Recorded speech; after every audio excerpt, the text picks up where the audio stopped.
네가 만일 네 입으로 예수를 주로 시인하며 또 하나님께서 그를 죽은 자 가운데서 살리신 것을 네 마음에 믿으면 구원을 받으리라. 사람이 마음으로 믿어 의에 이르고 입으로 시인하여 구원에 이르느니라. 아멘. 아멘. 하늘의 은택을 내려주소서. 주님의 깊은 심정이 전거되게 하소서. 오늘 우리가 이 시간 은혜 있기를 원합니다. 예수님 이름으로 기도합니다. 아멘. 할렐루야.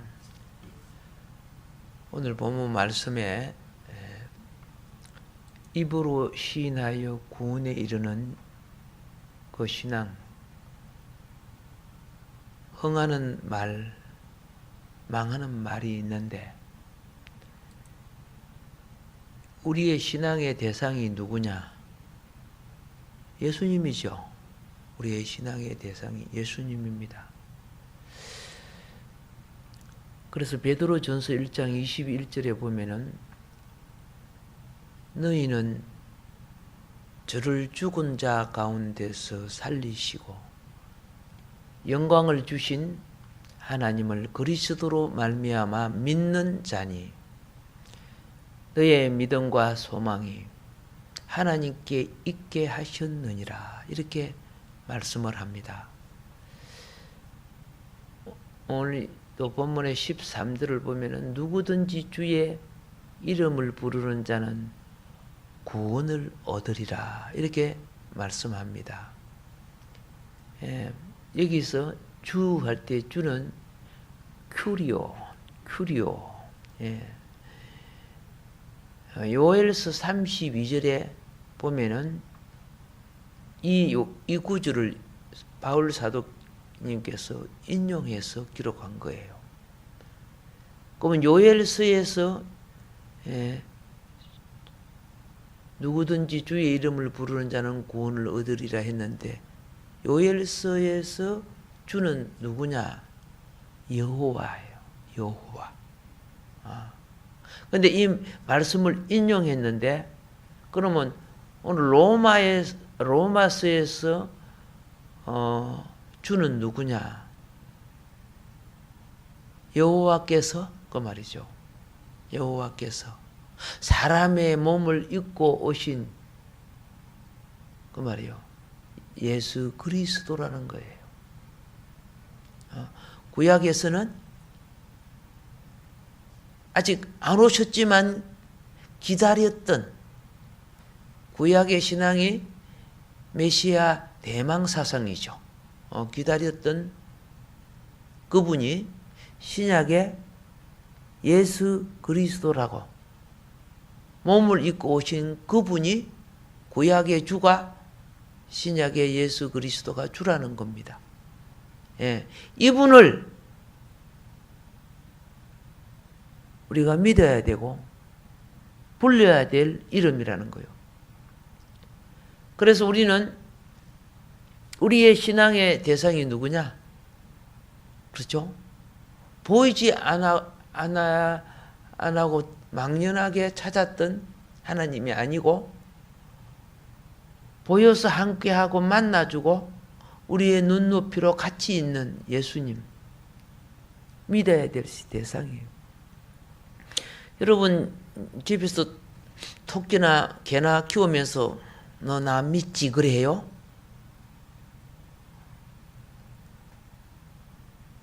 짐승 보고 나 믿으라 하고 돼지 보고 내 믿으라 그래 해요? 내가 너를 믿는다 그래요? 사람 그렇죠? 사람은 서로 신뢰하며 살아가는 가족이요. 이웃이요. 공동체입니다. 그래서 예수를 통하여 하나님의 사랑을 알게 되고 하나님의 사랑을 알게 되면 우리 사랑은 무엇이다? 예표다. 부부 사랑, 자녀 사랑 예표예요. 하나님의 사랑의 그림자예요. 영원히 부부 사랑이 될 줄 압니까? 자녀 사랑이 될 줄 압니까? 나이가 차고 때가 되면 다 사라져가요. 다시는 안 돌아와요. 예표니까. 하나님 사랑을, 그렇죠? 깨닫게 하고 알게 하는 무엇이다? 예. 선물이에요. 선물. 그래서 이 세상에 하나님 사랑이 없으면 부부 사랑, 자녀 사랑, 이웃 사랑도 없어요. 그러니까 우리가 그걸 누리고 살면서도 이게 하나님이 주신 선물인 줄 모르고 살고 있는 거예요. 이게 오늘날 슬픔이에요. 우리는 예수님을 통해서 구원만 받는 것이 아니죠. 성령을 받습니다. 우리의 모든 오늘 우리가 공급을 받고 사는 이 복이 예수님을 통해서 구약에는 여호와라고 되어 있죠. 야훼. 우리에게 주신 건데 그걸 우리는 선으로 행하지 못하고 악으로 행하는 거죠. 지혜와 총명, 그렇죠? 우리 삶의 사회적인 모든 공동체, 이걸 하나님 빼고 내가 주인이 될 때 사단이 되는 거예요. 그래서 오늘 이러한 우리를 구원하시기 위하여 구원의 이름을 주시고 우리로 하여금 마음으로 믿고 입으로 시인하게 하시는 겁니다. 그래서 첫 번째가 우리의 신앙의 대상이 누구죠? 예수님. 두 번째, 우리 신앙의 내용이 무엇이냐? 우리 신앙의 내용이 예수 그리스도의 대속의 죽음과 영광의 부활이 우리 신앙의 내용입니다. 고린도전서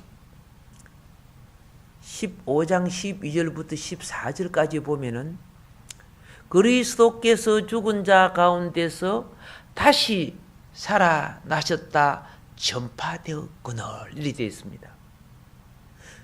그리스도께서 만일 다시 살지 못하셨다면 우리의 전파하는 것도 헛것이요 또 너의 믿음도 헛것이며 이렇게 말씀하고 있습니다. 죽은 자 가운데서 다시 살아나셨다. 하나님께서 그리스도를 다시 살리신 것을 죽음에서 다시 살리신 것을 너의 마음에 믿으면 구원을 얻으리라. 이렇게 성경은 말씀하고 있어요. 이것을 뭐라고 하느냐? 사도들의 복음이라고 해요. 오늘 여러분과 내가 믿는 신앙이 이러한 사도들의 복음을 믿는 거예요. 이 사도들의 복음을 고백하는 것을 신앙 고백 그렇게 하는 겁니다. 자, 이제 여러분 알았습니다. 복음이라는 것은 다름이 아니라 간단하게 말하면 예수님의 십자가의 죽으심과 부활. 예, 십자가는 뭐예요? 그죠? 인류의 속죄를 위한 것이고, 이 죄인의 속죄를 위한 것이고, 부활은 영생하는 생명을 위한 것입니다. 예.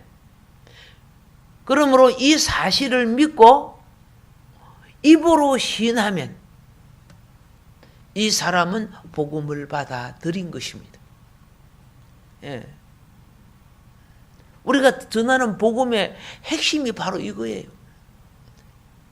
그 외에 수많은 것이 있어도 결론은 이것이 없으면은 안 되는 거예요.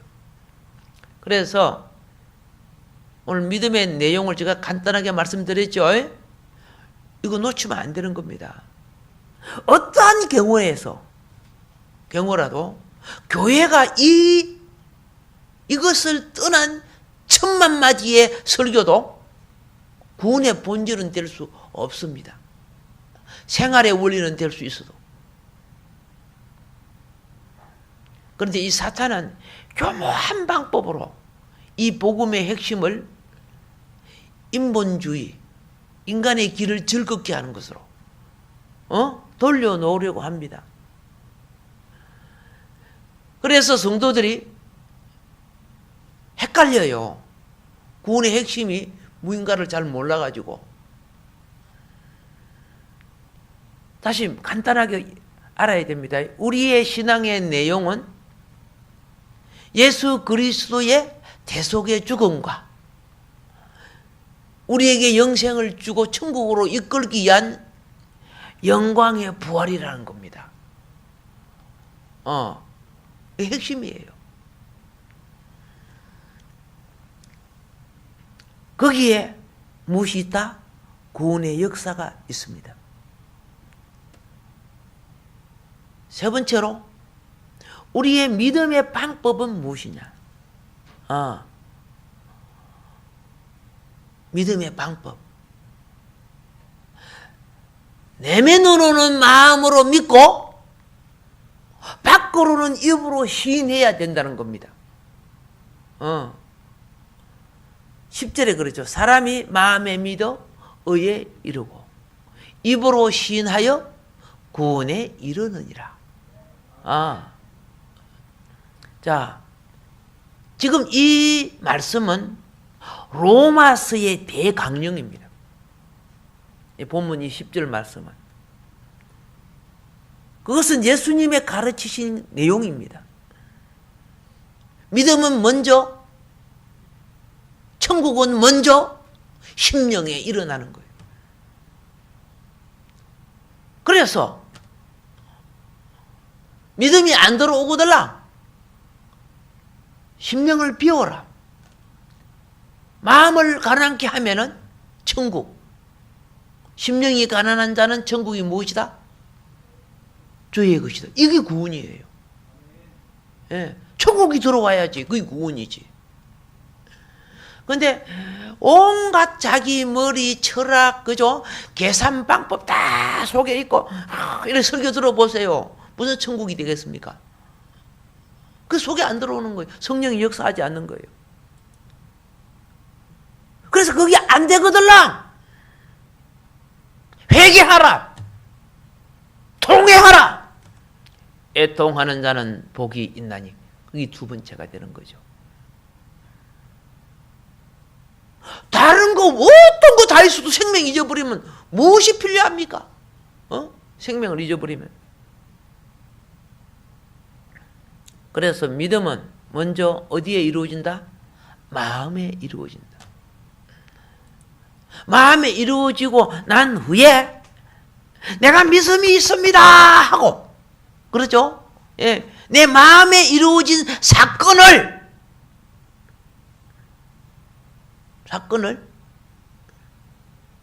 입술로 고백하는 것, 이것이 표면화시키는 것. 이 두 개가 하나처럼 겸전해야 돼요. 손바닥과 손등이 양쪽인 것처럼 두 개 아니에요. 하나예요. 왜 하나처럼 겸해야 하는가? 고백이 없는 신앙은 거짓입니다. 죽은 겁니다. 고백이 없는 신앙은, 그렇죠? 뭐라고? 그런데 고백을 해도 마음에 믿음이 없는 신앙 또한 거짓입니다. 어떤 사람은 주님, 할렐루야, 예수님 이렇게 하는데 마음속은 안 믿어요. 어떤 사람은 마음은 믿는다고 하는데 겉으로 내 마음 다 믿어. 내 옛날부터 믿었어. 근데 입술로 고백이 없어. 하나님 볼 때 이거 둘 다 거짓말이에요. 마음에 담긴 것이 입으로 나온다고 말했어요. 담긴 것이. 신앙이 좋다는 사람들 이야기를 오래 해보면요, 불신앙 요소가 얼마나 많은지. 그래서 예수님이 천국을 말할 때 마태복음 7장 21절에 그럽니다. 나더러 주여 주여 하는 자마다 천국에 다 들어갈 것이 아니요 그랬습니다. 다만 하늘에 계신 내 아버지의 뜻대로 행하는 자라야 들어가리라.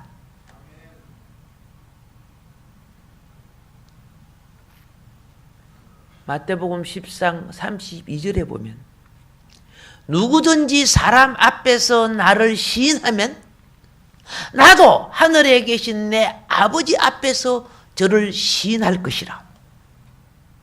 할렐루야. 예. 여러분, 마음의 생명의 신앙은 예? 마음 속에서도 자라는 거예요. 살아있는 씨앗은 파묻어 놔도 봄이 오면 그죠? 단단한 땅을 뚫고 나오는 거예요. 이 살아있는 신앙이에요. 여러분, 이제 봄이 옵니다. 침묵을 깨고 내 안에 계신 그리스도가 나타나야 합니다.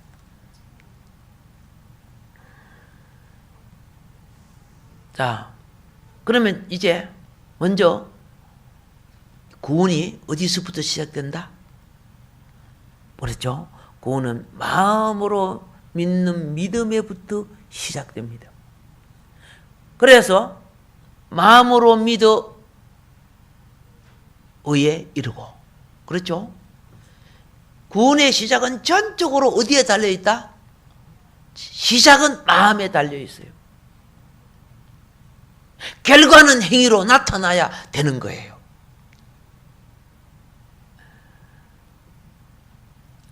그러면 자, 믿음에서 구원이 시작되는데, 그리고 믿음으로 구원이 완성되는데, 그렇죠? 그 내용이 뭐라고? 내용이 오로지 나를 위해 십자가에 자신의 몸을 찢으신 예수님을 나의 구세주로 믿는 믿음으로 가능하다는 겁니다. 예, 이거 믿어야 되는 거예요. 그러면은 그 믿음이 마음에 믿는 믿음이 진짜냐 가짜냐? 예, 마음에 믿는 믿음은 반드시 의지적인 동의를 갖는 믿음, 이걸 산믿음이라고 해요. 내 마음대로 하다가 급할 때 쪼야 하고 그런 거 아니에요.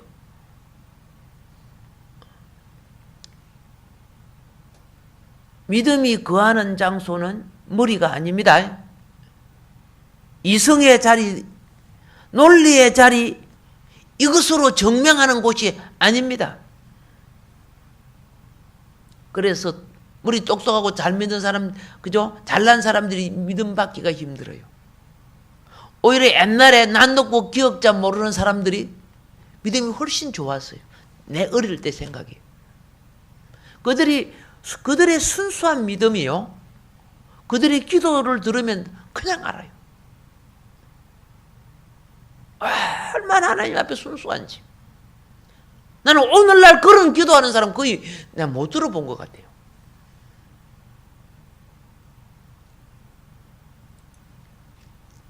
믿음은 2000년 전 일어났던 사건이 십자가에 그리스도 예수의 죽으심과 부활의 사건이 하나의 지식이 아니고 머리에 하나의 이해가 아니고 내 마음에 그것이 사실로 들어오는 겁니다. 내 영혼 속에 그것이 사실로 받아들여지는 겁니다. 십자가에 흘리신 피가 타인을 위한 것이 아니라, 그래서 이걸 처음 했던 사도 바울은 믿음을 이렇게 고백합니다. 그때 예수님이 돌아가셨을 때 나도 십자가에 그리스도와 함께 못 박혔습니다.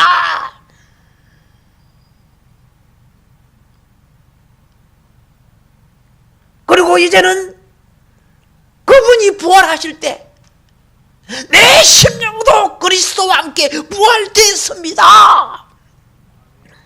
이게 구원의 믿음이고 산 믿음이에요. 내가 살아있을 때 이런 걸 그죠? 좀 깊이 느낀다면 큰 변화의 복을 받을 텐데.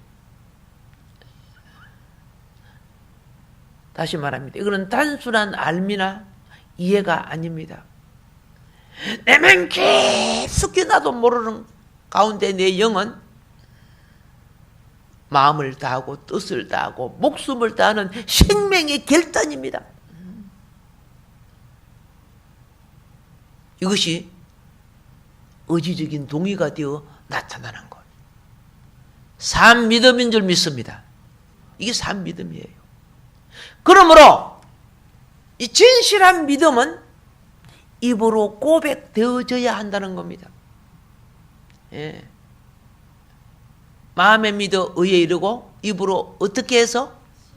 신하여 고백하여 신하여 구원에 이르느니라. 진리 혹은 진실은요 빛과 같아서 숨겨지거나 감추어질 수는 없는 거예요. 예. 여러분들이 어느 사람들이 모여있는 공동체 모임에 있는데 딱 다른 사람이 딱 보기 아무리 봐도 보살같이 보이면 되겠어요? 저 사람은 내가 가만히 보니까 예수 믿는 사람으로 보이는구나. 그렇게 보여야죠. 그게 빛이란 말이에요. 말하지 않고 가만히 있어도 그리스도인처럼 보여야 돼. 근데 딱 보기야 저 손정 건설 아무리 봐도 조폭 아닌가 뭐 이렇게 보이면 돼요? 안 되잖아 그러면요. 그렇게 보이면 안 되는 거예요. 진리가 내 속에 있다면 나도 모르게 그 빛이 드러나는 거예요. 감춰질 수 없어. 그래서 보세요. 사마리아 수가성에 참 남자박에 살았던 한 여인이 있었지요. 5 남자와 같이 그렇죠? 살고 예수님 만날 때 또 6번째 남자와 같이 동거했던 이 여자 7번째로 예수님은 딱 만나고 난 뒤에 그러니까 소문 다 났지 뭐. 그죠? 저 여자 어떤 여자라는 거 동네방네 소문이 다 난 여자죠. 그래서 손가락질 당하고 눈총 당하고 욕 들어먹으니까 어떻게 합니까? 남들 낮잠 자는 시간에 혼자 물동이 갖고 동구 밖에 나가서 물길로 오잖아요. 우리 어렸을 때는 물은 언제 기는 줄 아세요? 아침 밥할 때 길로 다녀요. 저녁 밥할 때 길로 다녀요. 동구 밖에. 그리고 동구 밖에 가면은 그 우물에 가면은 아줌마들 여자분들이 얼마나 많은 줄 아세요? 뭐 시끄러워요 막 하고 뭐 단지에다가 물을 담가놓고 막 수박을 떼어놓고 막 해야해요. 그래서 물 얻어 먹으러 들어갈 때는 얼마나 조심스럽게 간다고요. 오늘같이 물병은 안 가지고 다니고 목마르면 우물가에 가서 두레박 그죠? 들어 올려가 그걸 부 마셔요. 어떤 두레박은 구멍이 나가지고 욱 마시다 보면 절반은 다 빠져버려.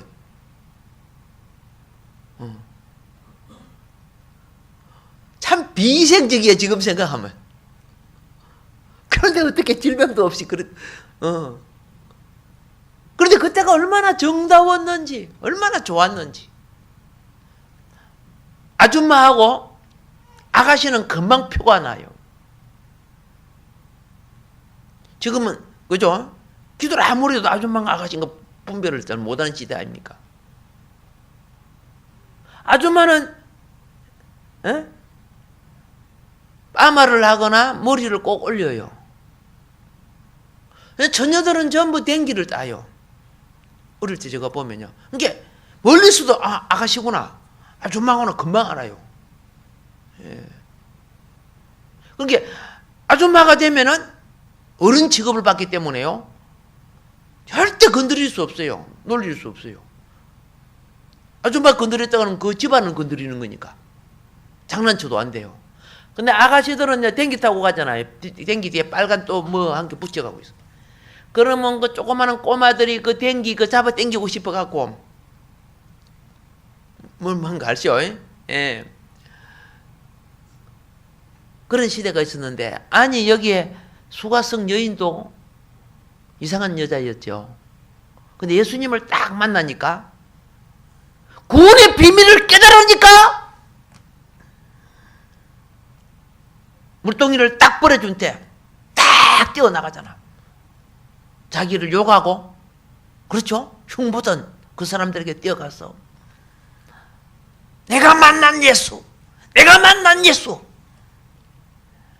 내 속에 빛이 들어오니까, 내가 구원의 빛이 들어오니까, 내가 윤리적으로 도덕적으로 합당치 못한 삶을 살았지만은 내게 구원이 들어오니까 그것이 지금 문제가 아니구나, 영생을 얻어야 된다는 걸. 그래서 나가서 입으로 증거하고 고백하니까 사람들이 놀라는 거예요. 그래서 이 여인은 수지 맞았어요. 예, 수가성의 복음의 지도자가 되었기 때문에. 예, 인생이 바꿔져 버려요. 그래서 이러한 심령의 진실이 결여된 위선된 고백은, 위선된 신앙생활은 죄를 도로 짓는 겁니다. 초대교회가 막 부흥되니까 은혜를 받은 사람들이, 예? 그 당시에는 가난한 사람이 굉장히 많았습니다. 그리고 은혜를 받은 사람들이요, 기도하다가 딱 은혜가 오니까 막 재산을 바치고 그랬잖아요.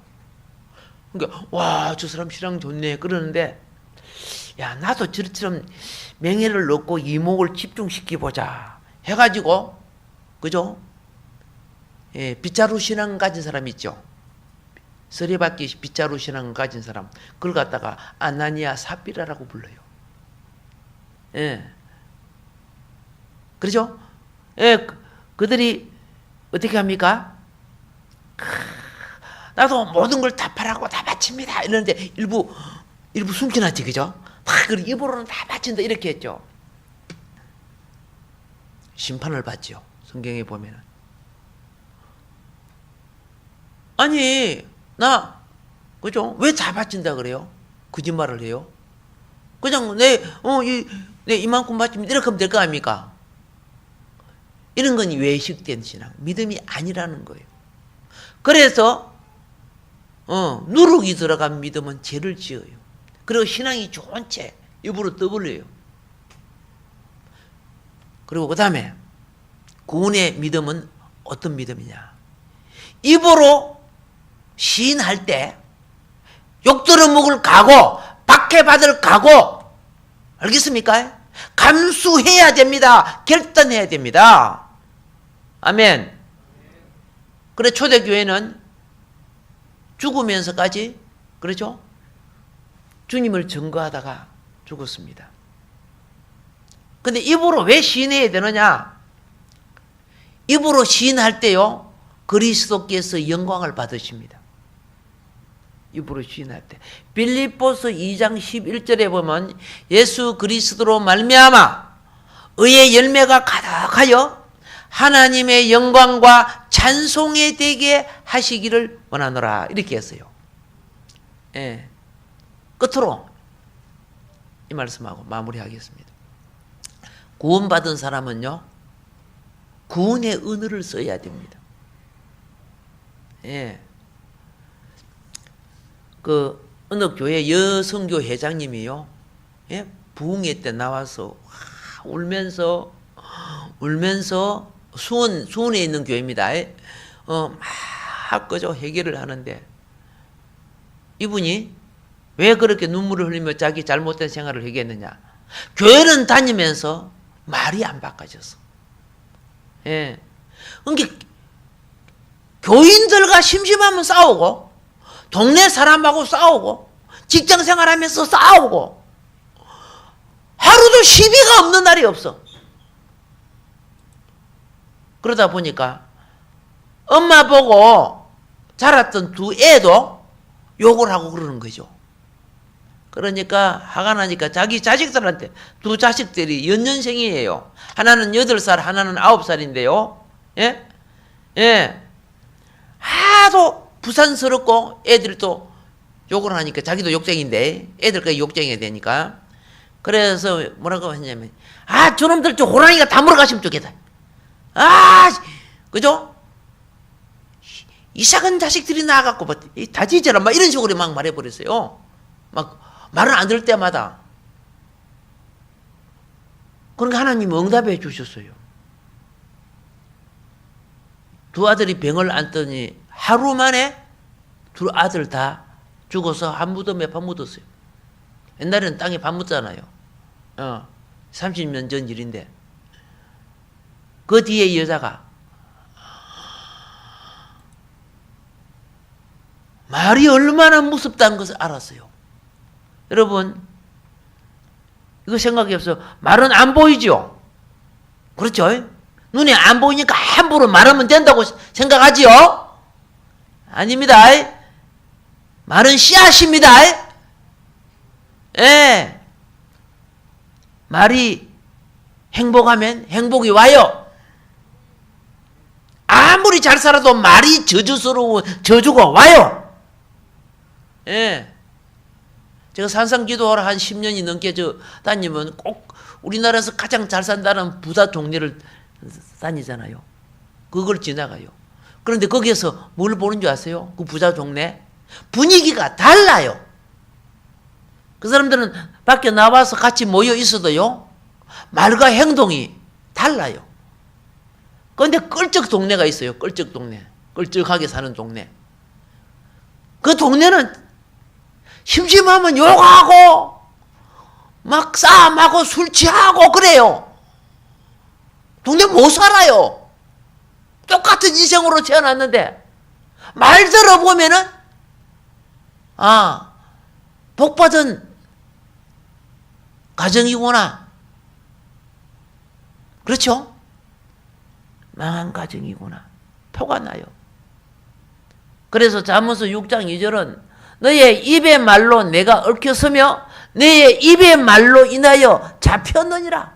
누에가 자기가 뽕님 먹고 자기 입에서 고추씨를 뽑아내죠. 그래서 자기 집을 지어요. 인생의 집은요, 맨 영혼의 집은 말에서 나와요. 예, 정말 말 조심해야 돼요. 감정 따라 말하지 마세요. 믿음을 따라서 하면은 주님이 입술과 심령을 주장하여 주셔서 내 영혼의 천국이 되고 내 가정이 천국이 되고 장차 오는 영원한 하나님 나라의 천국의 백성으로 이루어질 줄로 믿습니다.